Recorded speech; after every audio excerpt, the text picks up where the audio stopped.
Hello बच्चों, welcome to Sunil academy. और आज की वीडियो में हम करेंगे बेटा एपी चैप्टर से एक ऐसा क्वेश्चन जो एग्जाम में पूछा जा चुका है, वो भी बोर्ड एग्जाम में।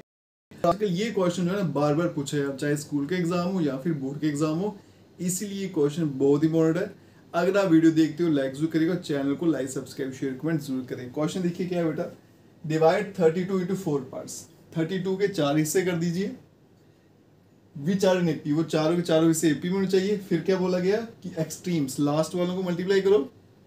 ठीक है जी, product of extreme to the product of the mean 7:50, मतलब लास्ट वाले नंबर मल्टीप्लाई करो डिवाइडेड बाय बीच वाले नंबर मल्टीप्लाई करो, और आंसर क्या आता है बेटा 7:15। अब देखिए बेटा कैसे करेंगे। जब भी बेटा आपको चार नंबर एपी में लेट करने हैं तो वो चार नंबर फिक्स हैं। क्या है वो देखिए बेटा, 4 नंबर्स इन एपी, इनको अच्छे से याद कर लेना। ठीक है, क्या रहते हैं वो चार नंबर, एक होता है a-3d, एक होता है a-d, एक होता है a+d और एक होता है a+3d। याद रखिएगा बेटा, जब भी चार नंबर लेट करने हैं तो वो यही होनी चाहिए, इसके अलावा कोई और नंबर लेट नहीं करना। ठीक है, पहली कंडीशन क्या है, इस मैंने क्या किया, चार हिस्सों में डिवाइड कर दिया 32 को, है ना। तो ये मैंने 32 के 4 हिस्से कर दिए। अगर मैं इनको ऐड करूँ तो आंसर क्या बनेगा बेटा 32, है ना। वही कर लेते हैं पहले। तो a-3d plus a-d plus a+d plus a+3d, और ये कितना आ गया 32। यही बोला गया था बेटा, 32 के 4 हिस्से कर दो, कर दिए। अगर मैं इनको ऐड कर दूँ फिर से क्या बनेगा 32, तो वही लिखा मैंने। a देखो कितने, 1 2 3 4, तो 4 टाइम a। डी देखो बेटा 3d, यहाँ पे 3d प्लस का है और यहाँ पे है बेटा माइनस का कैंसिल, d प्लस का d माइनस का कैंसिल, तो 4a जो है वो किसके बराबर आ गया आपका 32। इसका मतलब a की वैल्यू आ गई आपकी 8। फर्स्ट टर्म मेरे पास निकल गई है। ठीक है, अब क्या बोलेगा, प्रोडक्ट ऑफ एक्सट्रीम, लास्ट वाले नंबर कौन से हैं, ये वाला और ये वाला, इनको अगर मल्टीप्लाई करूं तो a-3d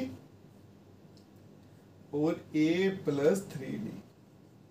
फिर डिवाइड किसे करना है, बीच वाले नंबरों को मल्टीप्लाई करना है, a-d और a+d, और यहां भी कितना आ गया 7 डिवाइडेड बाय 50। ठीक है, यही दे रखा था रेशियो।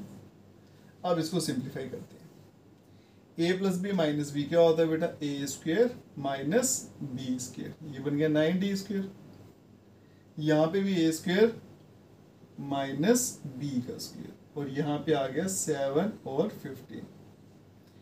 a की वैल्यू कितनी है 8, यहाँ डालूंगा बेटा तो क्या बनेगा, ऐसे आएगा 8² माइनस 9d², फिर से आ गया 8² और माइनस का d², और यहाँ पे आ गया 7/50। 8² आ गया 64 माइनस 9d² डिवाइडेड बाय फिर से 64 माइनस d², और यहाँ पे आ गया भाई 7/50। अब कर लेंगे क्रॉस मल्टीप्लाई। ठीक है, इसको यहाँ कर लेते हैं, इसको यहाँ, तो बनेगा 15 यहाँ पे 64 से मल्टीप्लाई माइनस 9d², यहाँ पे 7 और 64 से मल्टीप्लाई, फिर आएगा आपका माइनस d²। ठीक है, अब करते हैं इनको मल्टीप्लाई बेटा, तो क्या बनेगा 15 मल्टीप्लाई बाय 64, मैं मल्टीप्लाई नहीं करूँगा, सिर्फ साथ में जोड़ के लिख रहा हूँ। 15 इंटू 9 ये कर लेता हूँ बेटा, 150 में से 15 गए तो 135 होते हैं। ठीक है, तो साथ में आ गया d²। 7 इंटू 64 इसको ऐसे रखता हूँ, और यहाँ बनेगा 7d²।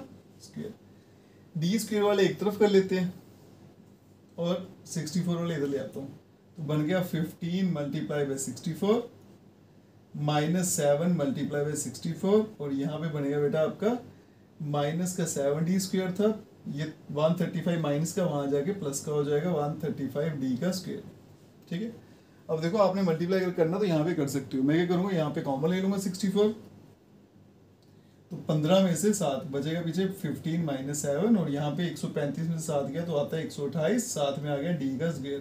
15 में से 7 गया तो बचेगा 8, तो 64 मल्टीप्लाई 8, यहाँ पे आएगा 128, और साथ में d²। इसलिए मैं मल्टीप्लाई नहीं कर रहा था, मल्टीप्लाई करने से नंबर बड़ा हो जाएगा, जबकि मुझे यहाँ पे डिवाइड करना, भाई छोटे छोटे नंबर है तो डिवाइड करना आसान रहेगा। तो d² equals to 64 multiply 8 divided by 120, ठीक है। इसको अगर मैं 4 से डिवाइड करूँ, ये 4 से कट जाता है, 4 3 ज़ा 12, 4 2 ज़ा 8, 4 2 ज़ा 8, 2 16 से कैंसिल और 16 चौके 64, तो मतलब डी स्केयर आ गया आपका 4, तो डी की वैल्यू आ गई बेटा +-2। चलिए जी, ए भी आ गया, डी भी आ गया। अब आपको बताते हैं वो 4 नंबर क्या है। अब यहाँ पे 2 केस बन जाएंगे। केस 1, ए की वैल्यू 8 ले लेते हैं और डी की वैल्यू ले लेते हैं 2, ठीक है। ए की वैल्यू 8 ली, तो पहला नंबर क्या बनेगा, देखो 8, डी की वैल्यू 2 है, 8 में से 6 गया, कितना आया 2। यहाँ पे देखो 8 और -2 किया, कितना आया 6। फिर यहाँ पे चलते हैं 8 + 2 10, फिर 8 और 6 14 हो गया, ठीक है। तो आप देख सकते हो 4 का गैप आ रहा है। 4 नंबर किसमें है, एपी में। फिर आएगा केस 2, इसमें करेंगे ए तो आपका 8 ही रहेगा, लेकिन डी की वैल्यू क्या आ गई -2। अगर डी की ए की वैल्यू आती तो फिर वही आपका आंसर आता, ठीक है। अब इसको चेक कर लेते हैं, ए की वैल्यू 8 डालेंगे, डी की -2, तो माइनस माइनस क्या होगा प्लस, है ना। तो 8 + 6 कितना हो गया 14। फिर ए की वैल्यू 8 डाली, डी माइनस है तो माइनस में प्लस हो जाएगा, 8 + 2 10। फिर यहाँ पे 8, यहाँ पे -2, क्या हो गया 6। फिर यहाँ पे 8 और -6 कितना आ गया 2, ठीक है। तो दोनों बार देखो अब नंबर आपके सेम ही आ रहे हैं, ठीक है जी। तो ये आंसर बेटा इस क्वेश्चन का, और ये इसको तरीका है करने का। बड़ा इंपॉर्टेंट क्वेश्चन है बेटा, अच्छे से इसको नोटबुक पे ना अच्छा साफ साफ इसको कॉपी भी कर लेना, क्योंकि एग्जाम में क्वेश्चन पूछा ही जाता है। अगर आप वीडियो देखते हो लाइक जरूर करेगा, और चैनल को लाइक सब्सक्राइब शेयर जरूर करें। Best of luck.